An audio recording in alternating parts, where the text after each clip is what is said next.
ایک دن غوث پاک رضی اللہ تعالیٰ عنہ حج بیت اللہ کا ارادہ کیا، اور آپ کے ساتھ کچھ خلفاء اور آپ کے مریدین بھی ساتھ تھے۔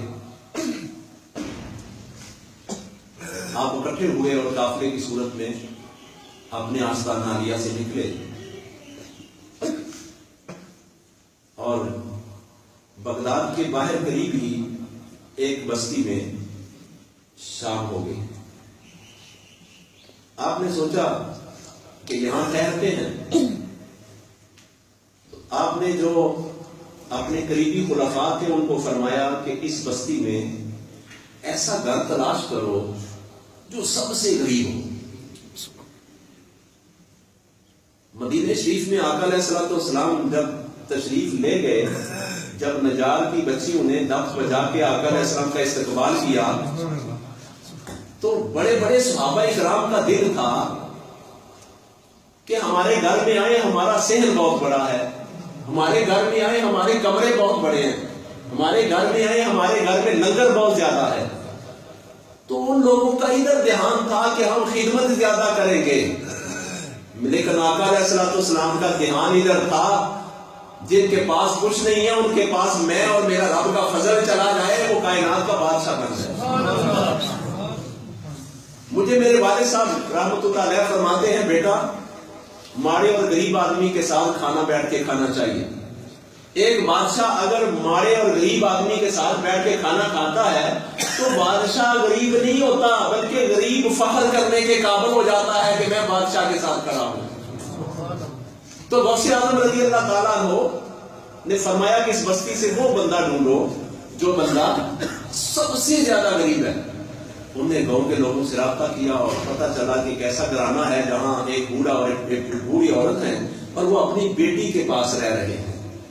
کہ ایسے بھی ہوتے ہیں نا، بیٹا نہیں ہے، اولاد نہیں ہے، یا اولاد چھوڑ جاتی ہے،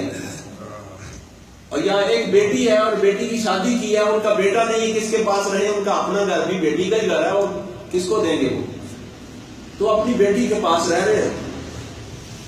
اب غوث پاک رضی اللہ تعالیٰ عنہ کی بارگاہ میں آ کے عرض کیا کہ یا شیخ یا عبد القادر جیلانی شہنشاہ محبوب سبحانی رحمۃ اللہ علیہ، اس گھر میں غریب ترین ایک گھر ہے، اس میں ایک بوڑھا اور ایک بوڑھیا رہتی ہیں اور ان کی بیٹی ہے، ان کے پاس رہتے ہیں، اور وہ بہت غریب ہیں، کئی ٹائم کا کھانا ان کے پاس نہیں ہوتا۔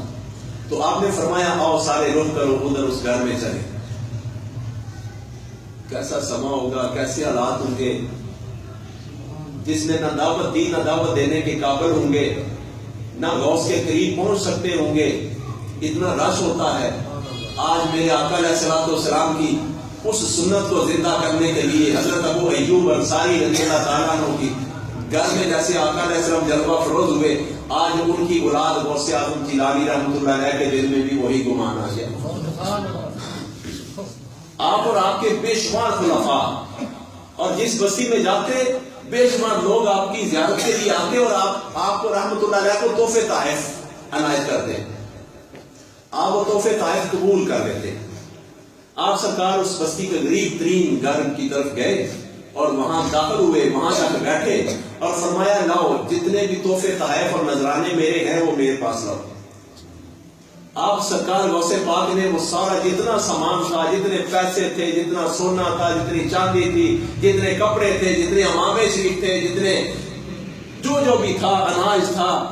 پھل تھے، فروٹ تھے، وہ سارا کچھ اس بوڑھے اور اس بوڑھیا کو عنایت کر دیا۔ اب جو سب سے غریب گھر تھا، غوث اعظم چلے جاتے تو وہ گھر تو کائنات کے سارے دیوانے چومتے رہتے، لیکن آپ نے ایسا فرمایا کہ جس گھر میں گئے ہیں اپنے ساری جائیداد جو پاس تھی، پونجی تھی، وہ ساری اس بوڑھے اور بوڑھیا کو دے دی۔ اب وہ پوری بستی سے سب سے امیر گھرانہ ہو گیا۔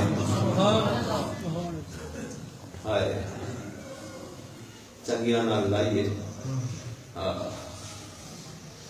مندیا نہ لائیے، اگلے بھی ختم ہو جاتے ہیں۔ تو سرکار غوث پاک رضی اللہ تعالیٰ عنہ